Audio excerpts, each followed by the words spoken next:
उन दो सड़कों के गुणवत्ता विहीन निर्माण को आज मैं आपको दिखाऊंगा, जो सड़क तकरीबन 2 दशक से जर्जर था। हालांकि मौजूदा वक्त में उन दोनों सड़क का निर्माण कार्य पूर्ण हो गया है, लेकिन सड़क के निर्माण में हुई देरी ने और गुणवत्ता विहीन निर्माण ने दोनों पूर्व महापौर के साथ साथ दोनों आईएएस अधिकारी, नगर आयुक्त के क्रियाकलाप पर सवाल खड़ा कर दिया कि जब दोनों सड़क का निविदा दोनों महापौर ने अपने अपने कार्यकाल में ही पूरा कर लिया था, तो फिर जनता को महापौर के कार्यकाल समाप्त होने तक का इंतजार क्यों करना पड़ा। यानी वर्तमान कार्यकाल 24 नवंबर 2021 को समाप्त होते ही इस सड़क का निर्माण कार्य प्रारंभ कैसे संभव हो गया। उसके बाद उन दोनों आईएएस ऑफिसर पर सवाल उठता है कि नगर आयुक्त के रूप में मौजूद दोनों आईएएस ऑफिसर के कार्यकाल में गुणवत्ता विहीन दोनों सड़क का निर्माण कार्य पूर्ण कैसे संभव हो गया। और सबसे बड़ा सवाल उन समाज सेवियों और नगर सेवकों पर उठता है जो आज चुनावी मैदान में कूद रहे हैं कि जिस वक्त गुणवत्ता विहीन सड़क का निर्माण चल रहा था, उस वक्त ये सभी समाज सेवी और नगर सेवक कहां गुम थे, जो आज पूर्णिया को विकसित पूर्णिया और भ्रष्टाचार मुक्त पूर्णिया बनाने की बात कर रहे हैं। नमस्कार, मैं हूं मुकेश सिंह और अभी आप मेरे साथ देख रहे हैं न्यूज 19। अभी मैं जिन दो सड़क के गुणवत्ता विहीन निर्माण की बात कर रहा हूं, उनमें एक है पूर्णिया शहर के थाना चौक से आरनसा चौक तक और दूसरा सड़क है जनता चौक से शीतला मंदिर होते हुए थाना चौक तक। दोनों सड़क का वीडियो आप यहां पर देखिए। ऊपर में जनता चौक वाली सड़क का वीडियो चल रहा है और नीचे में थाना चौक से आरनसा चौक तक जाने वाली सड़क का। ये दोनों महत्वपूर्ण सड़क तकरीबन 20 वर्षों से उद्धारक का इंतजार कर रहा था कि कोई तो आए जो मेरा उद्धार कर दे, और ऐसा हुआ भी। जब 2016 में पूर्णिया के महापौर की कुर्सी पर विभा देवी विराजमान हुई, तो उस वक्त लोगों में एक उम्मीद जगी और ठीक वैसा हुआ भी कि विभा कुमारी के आते ही यानी 2017 में ही सड़क का टेंडर हो गया। 60 लाख से बनने वाली सड़क निर्माण की जिम्मेवारी महापौर के ही एक करीबी के हिस्से आ गई। लेकिन उस दौरान विपक्ष की ऐसी राजनीति चली कि सड़क का निर्माण कार्य प्रारंभ नहीं हो पाया। फिर कुछ दिन बाद यानी 2018 में विभा देवी के खिलाफ अविश्वास प्रस्ताव पारित हो गया और नए महापौर के रूप में सविता देवी आई। लेकिन निर्माण कार्य तब भी प्रारंभ नहीं हो पाया क्योंकि संवेदक पूर्व महापौर विभा देवी के करीबी थे और महापौर की कुर्सी पर बैठी थी सविता देवी। आखिरकार पूर्णिया के अधिवक्ता अरुणाव भास्कर उर्फ गौतम वर्मा द्वारा 2020 में निर्माण में विलंब के मद्देनजर कोर्ट में शिकायत की गई और न्यायालय ने भी संज्ञान ले लिया। फिर भी महीनों तक काम स्टार्ट नहीं हो पाया। मामले को देखते हुए निगम ने फिर निविदा निकाली, जिसका प्राक्कलन बढ़ाकर 2,79,00,000 से ज्यादा कर दी गई और इस बार भी टेंडर विभा कुमारी के करीबी के हिस्से ही आ गई। मामला फिर भी पक्ष और विपक्ष का आधमका। टेंडर मिला विभा कुमारी के करीबी को और उस वक्त महापौर की कुर्सी पर बैठी थी सविता देवी। यानी एक बार फिर पक्ष और विपक्ष की राजनीति में निर्माण का कार्य प्रारंभ नहीं हो पाया। उस दौरान मैंने अपने चैनल से खबरें भी चलाया था और नगर आयुक्त जीवित कुमार सिंह से निर्माण संबंधी कई सवाल भी किया था मैंने। वो लिंक मेरे ठीक ऊपर दिख रहा होगा आपको, उसे क्लिक करके देख सकते हैं। उस दिन की बातचीत के बाद नगर आयुक्त जीवित कुमार सिंह ने संज्ञान लिया और कार्य प्रारंभ कर दिया और बड़ी तेजी से कार्य प्रारंभ हुआ। सबसे पहले थाना चौक से आरनसा चौक तक जाने वाली सड़क का काम स्टार्ट किया गया, फिर जनता चौक से शीतला मंदिर होते हुए थाना चौक तक जाने वाली सड़क का। लेकिन इसी दौरान जीवित कुमार सिंह का तबादला हो गया और नए नगर आयुक्त के रूप में आईएएस आरिफ हसन ने पदभार ग्रहण किया और फिर इनके ही कार्यकाल में दोनों सड़क का निर्माण कार्य पूरा कर लिया गया।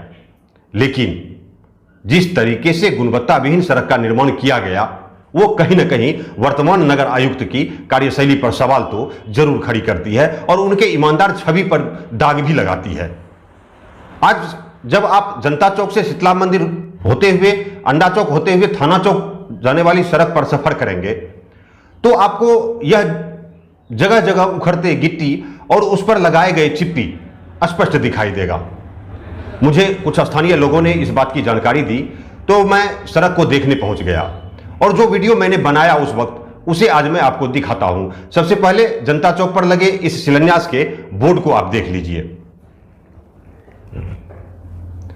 जिस पर योजना का मद लिखा है और पूर्व उप महापौर और पार्षद संतोष यादव के अनुशंसा पर जनता चौक से शीतला मंदिर होते हुए थाना चौक तक बनने वाली सड़क का शिलान्यास मई 2021 में ही किया गया, जिसका प्राक्कलन राशि 2,19,00,000 है और संवेदक हैं आशुतोष कुमार सिंह।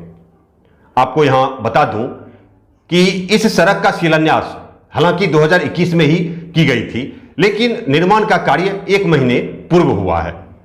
इस 1 महीने के भीतर इस सड़क की क्या दशा है वो अब आप यहां देखिए। जनता चौक से थोड़ी ही दूर यानी मुश्किल से 50 फीट आगे बढ़ेंगे तो आपको दिख जाएगा कि तुरंत हुए सड़क निर्माण पर चिप्पी लगा हुआ है। मैंने जूम करके आपको दिखाने का प्रयास किया है, आप देखिए यहां पर।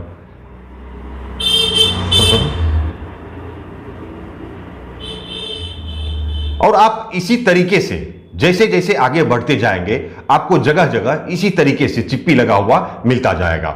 हां, भले ही कहीं छोटा सा चिप्पी मिलेगा तो कहीं बड़ा सा, लेकिन इस तरीके का यह चिप्पी अंडा चौक तक दिखता ही रहेगा। सड़क का निर्माण इस तरीके से किया गया कि जिन जिन जगहों पर पहले भी पानी जमा करता था उन जगहों पर आज भी बारिश का पानी जम जाता है। तो गुणवत्ता विहीन निर्माण पर अब यहां सवाल उठता है कि आखिर किस प्राक्कलन के आधार पर, किस गुणवत्ता के साथ सड़क का निर्माण किया गया जो महज 1 महीने में ही सड़क को अलविदा कहने लगा, जबकि इस सड़क के किनारे ही मौजूदा नगर आयुक्त का आवास भी है। तो फिर किसकी लापरवाही में गुणवत्ता विहीन सड़क का निर्माण हो पाया? क्या एक आईएएस ऑफिसर इतने लापरवाह होते हैं जिनके आवास के बगल से संवेदक और अभियंता की मिलीभगत से गुणवत्ता विहीन सड़क का निर्माण हो जाए और फिर उसी जिम्मेवार आईएएस अधिकारी से भुगतान भी पाले संवेदक? क्या इतने लापरवाह और गैर जिम्मेवार होते हैं एक आईएएस अधिकारी? और जब आप थाना चौक से आरंसा चौक जाने वाली सड़क की गुणवत्ता की बात करेंगे तो उस सड़क के निर्माण में भी बड़ी लापरवाही और भारी अनियमितता की गई है, जिसके संवेदक पूर्व महापौर विभा कुमारी के करीबी हैं। जिस वक्त इस सड़क का निर्माण किया जा रहा था उस वक्त भी मैंने गुणवत्ता पर सवाल उठाया था। फिर गुणवत्ता को लेकर नगर आयुक्त जीवित कुमार ने कठोर कदम भी उठाया था उस वक्त। उस रिपोर्ट का भी लिंक आपके सामने मेरे ऊपर है, उसे क्लिक करके आप देख सकते हैं। सबसे पहले आप थाना चौक पर लगे इस बोर्ड को देखिए, जिस पर प्राक्कलन के साथ साथ वो सारी बातें लिखी है जो शिलान्यास के बोर्ड पर लिखना जरूरी होता है। 2,79,00,000 की लागत से महज 1 किलोमीटर बनी इस सड़क पर लगे रिफ्लेक्टर को सबसे पहले आप देखिए। यह रिफ्लेक्टर दिन में तो आपको दिख रहा है, लेकिन रात के अंधेरे में जब आप सफर करेंगे तो आपको यह रिफ्लेक्टर नहीं दिखेगा, यानी गाड़ी की रोशनी पर यह चमकता ही नहीं है। जबकि सड़क दुर्घटनाओं को कम करने के लिए रिफ्लेक्टर लगाने का प्रावधान किया गया है, ताकि रात में सफर करने वाले लोगों को किसी प्रकार की कोई परेशानी ना हो। और इसके लिए प्राक्कलन में ही इसका लागत भी जोड़ दिया जाता है। तो फिर ये किस क्वालिटी का रिफ्लेक्टर लगाया गया है जो रात में गाड़ी की रोशनी पर भी नहीं चमकता है? दूसरी तरफ इस सड़क के निर्माण के दौरान जिन सामग्रियों का उपयोग किया वो सभी मटेरियल गुणवत्ता विहीन था। ये मैं दावे के साथ कह सकता हूं क्योंकि मैंने उस वक्त भी वीडियो बनाया था, आप उस वीडियो को देख सकते हैं। और आज भी यदि जांच टीम द्वारा जांच की जाएगी तो यह स्पष्ट हो जाएगा कि नगर आयुक्त की लापरवाही में संवेदक और अभियंता की मिलीभगत से गुणवत्ता विहीन सड़क का निर्माण किया गया है। आपको यहां याद दिला दूं कि इन दोनों सड़कों के निर्माण पूर्ण होते होते दशकों बीत गए। कई चेयरमैन और महापौर का कार्यकाल भी बीता। फिर 2 आईएएस की निगरानी में निर्माण कार्य पूर्ण किया गया, वो भी गुणवत्ता विहीन। आज इस सड़क के निर्माण ने सवाल खड़ा कर दिया कि जिस वक्त सड़क का निर्माण गुणवत्ता विहीन किया जा रहा था, खराब मटेरियल यूज किया जा रहा था, उस वक्त वो समाज सेवी और वो नगर सेवक कहां थे जो आज चुनावी मैदान में कूदकर विकसित और भ्रष्टाचार मुक्त पूर्णिया बनाने की बात कर रहे हैं? निर्माण के वक्त वो दोनों महापौर कहां थे जिन्होंने अपने अपने कार्यकाल में टेंडर करवाया था? वो पूर्व उप महापौर कहां गुम थे जब उनके अनुशंसित योजना में लूट हो रही थी? और वो दोनों आईएएस नगर आयुक्त कहां थे जिनके कार्यकाल में संवेदक और अभियंता की मिलीभगत से गुणवत्ता विहीन सड़क का निर्माण किया गया और फिर भुगतान भी पा लिया संवेदक ने? ऐसे और भी कई उदाहरण और गुणवत्ताविहीन कार्यों को मैं आप सबों से साझा करता रहूंगा। मेरा ये रिपोर्ट आपको कैसा लगा, आप हमें कमेंट करके अवश्य बताइएगा, क्योंकि आपके कमेंट और आपकी राय हमें आगे बढ़ने में मदद करती है। साथ ही यदि रिपोर्ट अच्छी लगे तो अपने दोस्तों से शेयर कीजिए और न्यूज़ 19 के यूट्यूब चैनल को सब्सक्राइब कर लीजिए। मैं मुकेश सिंह अब आपसे इजाजत चाहता हूं।